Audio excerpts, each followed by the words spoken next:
Welcome to Fantasy Booking. This is the series where I show how I would book an angle or a wrestler or even a pay-per-view. Today, we will be looking into how I would book AEW Invading WWE. Let's face it, this is a fantasy booker's paradise, which is one of the most talked about fantasy booking in recent history. There are so many amazing matches that can take place. Now, I could make a weird angle, where they just invade WWE for no reason, but I think I found an angle that makes sense. A sensible angle that would be reasonable for AEW to show up in WWE. Alright, let's begin. So, a little bit of context to the booking. Throughout 2021, Kenny Omega makes his belt collector gimmick come to life as he has the AEW Championship as well as the Impact World Championship. By the end of the year, he also holds the IWGP and NWA Championship. Towards the beginning of 2022, Kenny tweets out saying I might come for the big gold championship next, to which the current NJPW, Kota Ibushi replies with bring it on. This leads to the internet speculating that Kenny is going to NJPW, which makes the next event even more surprising. Important for context, by beginning of 2022, Roman Reigns and his bloodline moves over to Raw and Roman holds the WWE Championship. So, we finally come to Royal Rumble. Before number 30 comes out, only 4 superstars are left: Keith Lee, Kevin Owens, Randy Orton and Drew McIntyre. The clock comes down to 0, as the number 30 entrant enters. However, it's not just one guy, it's 5. The Super Elite, consisting of Omega, Young Bucks and the Good Brothers come out, beat up the 4 contenders and eliminate them. Kenny Omega wins the Royal Rumble match. After the match, Kenny picks up a mic and says, he wants the most prestigious championship in sports entertainment history. He will challenge Roman Reigns for the WWE Championship at WrestleMania. This sets WWE in a state of panic. The management is annoyed at how an AEW superstar entered the Rumble. They are also paranoid at the fact that the WWE Championship could go to the rival company. Also, the AEW management say that they have nothing to do with Kenny going to WWE. At Elimination Chamber, Kenny Omega with Young Bucks comes to sign the contract, and ended up having a massive brawl with Roman and the Usos. Before we talk about what will happen at WrestleMania, we need to talk about what happens during the build to WrestleMania. Firstly, the Usos says that Young Bucks disrespect the tribal chief, and that they challenge Bucks at WrestleMania. The Bucks, of course, accept the challenge, and the match is made for WrestleMania. Also, The Undertaker will be inducted into the Hall of Fame at WrestleMania. And now, WrestleMania 38. 1. The Usos vs Young Bucks. They are 2 of the best tag teams in the game. So, this match will be an absolute banger. The Young Bucks will end up winning the match. Next, The Undertaker, along with the Hall of Fame class of 2022, will be inducted into the Hall of Fame. Taker addresses the crowd one last time, but as he was leaving, you hear this sound. The lights go out, and then the Stinger is seen behind Taker, and then they disappear. They have a cinematic match, which might even be a boneyard match. That I will leave to you guys. Let me know what you would have that match to be, and who you would have win in the comments below. Finally, the main event. Tribal Chief Roman Reigns vs Belt Collector Kenny Omega. Kenny kicks out of 2 spears, and Reigns kicks out of 2 V-triggers. Finally, Omega beat Reigns after hitting 1 winged angel. Kenny defeats Reigns absolutely clean. No interference at all. The night ends with Matt Jackson holding the AEW Championship, Nick Jackson holding the IWGP Championship, Doc Gallows holding the NWA Championship, Machine Gun Carl Anderson holding the Impact World Championship, while Kenny Omega holds up the WWE Championship. Michael Cole says, so, is this the last time the WWE Championship will be seen in WWE? What will happen next? From here on forward, WWE is set on a mission to bring back the WWE Championship from AEW back to WWE. They say that the WWE Champion has to defend the championship against the WWE roster. So, they book Kenny versus a WWE superstar at Backlash. To determine the WWE superstar, a #1 contenders match is made at Money in the Bank. This match consists of Randy Orton, Drew McIntyre, Keith Lee and Edge. And, I would have Edge win here to set up a match between the Rated R superstar, Edge versus Belt Collector, Kenny Omega. And at Backlash, the Dream match takes place, and Kenny wins clean again. After the match, Edge shakes Omega's hand. By the way, Kenny also defends the AEW Championship against AEW wrestlers at AEW PPVs and special Dynamite episodes, such as the Winter is Coming episodes. After this, Omega says that at Double or Nothing he will put both the WWE and AEW Championship on the line against someone from WWE, because the pay-per-view is called Double or Nothing. So, either WWE takes back 2 titles, or they get nothing at all. So, the WWE chooses that the person to challenge Omega is Shinsuke Nakamura.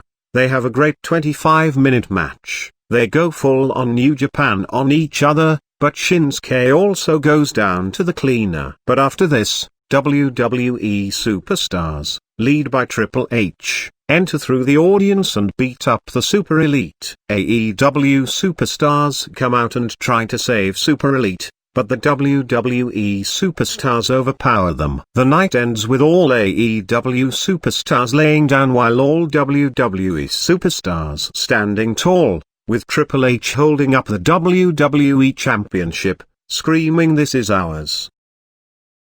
Next night, Raw starts with Triple H saying that they are challenging the entirety of AEW to a joint pay-per-view match. The best of WWE against the best of AEW. And if WWE cannot capture their championship back, AEW can keep it. Cody on Wednesday say that they accept. So, on 20th and 21st of August 2022, a 2-day joint pay-per-view between AEW and WWE called Summerslam All Out takes place, and a total of 19 matches takes place, 10 on the first day, and 9 on the other. Here are the matches that are taking place in Night 1. The night starts with Darby Allin vs Demon King Finn Balor. This would be a great match to start the pay-per-view, which would bring the score of WWE vs AEW to 1-0 as the Demon gets the win against Darby. Next match is Serena Deeb vs Sasha Banks, the first women's match of the night. Sasha picks up the win as the score now becomes 2-0.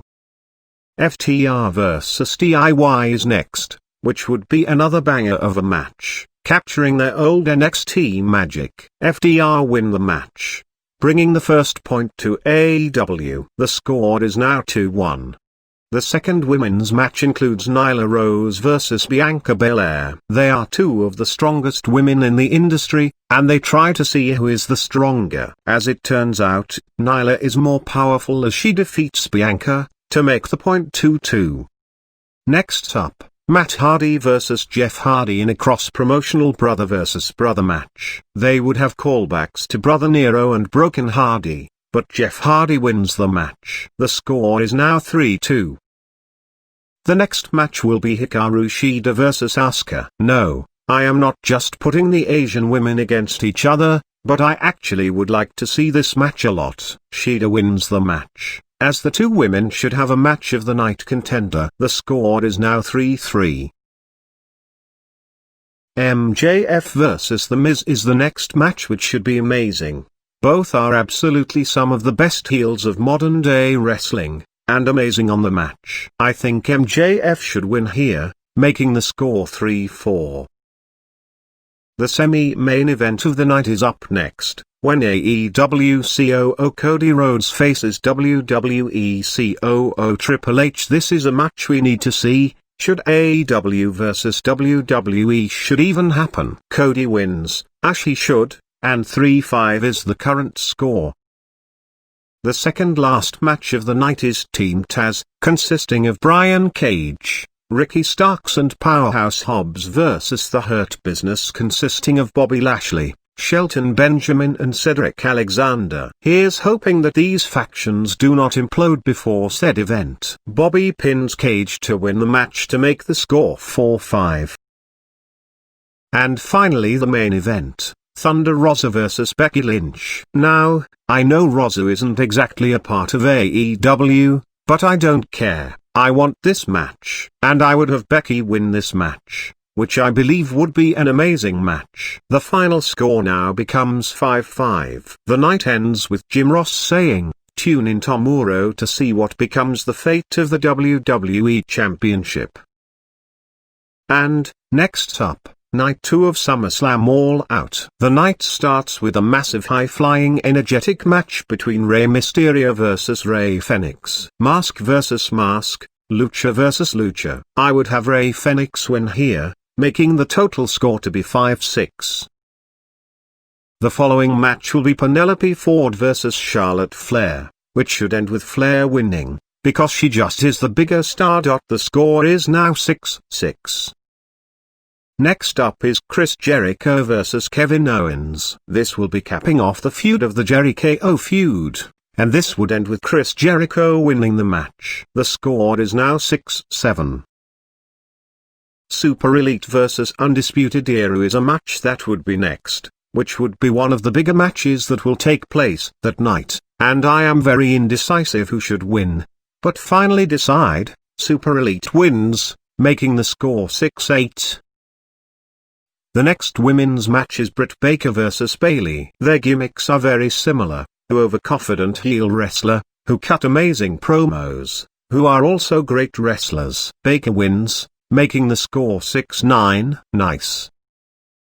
Next up is Lance Archer vs Braun Strowman. Two unstoppable huge monsters going at it, trying to overpower each other. Lance Archer wins, the points is now 6-10.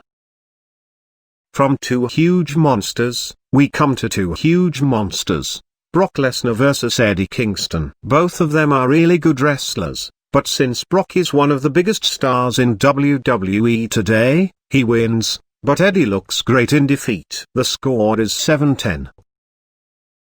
Next up is Abaddon vs The She and Alexa Bliss. Again, similar gimmicks, so why not? Bliss wins and makes the score 8-10. The semi-main event of the night is up next. Tribal Chief Roman Reigns vs Jon Moxley in a no-holds-barred match. This is a match that absolutely must happen, as the former brothers go absolutely berserk on each other. The match is won by Moxley, and officially wins the match for AEW with 8-11. I know, but there's a reason for this.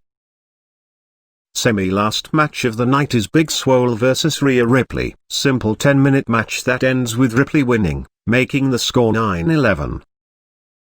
And, finally, the main event. The Belt Collector, the Cleaner, current AEW, WWE, Impact, NWA and IWGP champion Kenny Omega vs arguably the best wrestler of the current era, the phenomenal face that runs the place, AJ Styles. Try telling me that you don't want to see that. This should be a fully New Japan match, and AJ and Omega kick out of 3v Trigger and Styles clash respectively.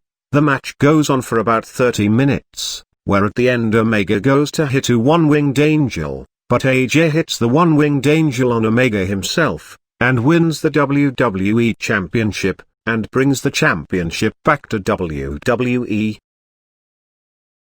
And after this, AEW can say that they won the battle with an 11-10 score over WWE, but WWE can say that they got the championship back, so that's all they wanted to do and don't care if they lost. This makes both company look great. And, that is it. That is how I would book AEW Invading WWE. Let me know if you enjoyed it and what to book next in the comment section below. Be sure to like, share and subscribe, that will help out the channel a lot. Thanks again, see you in the next one.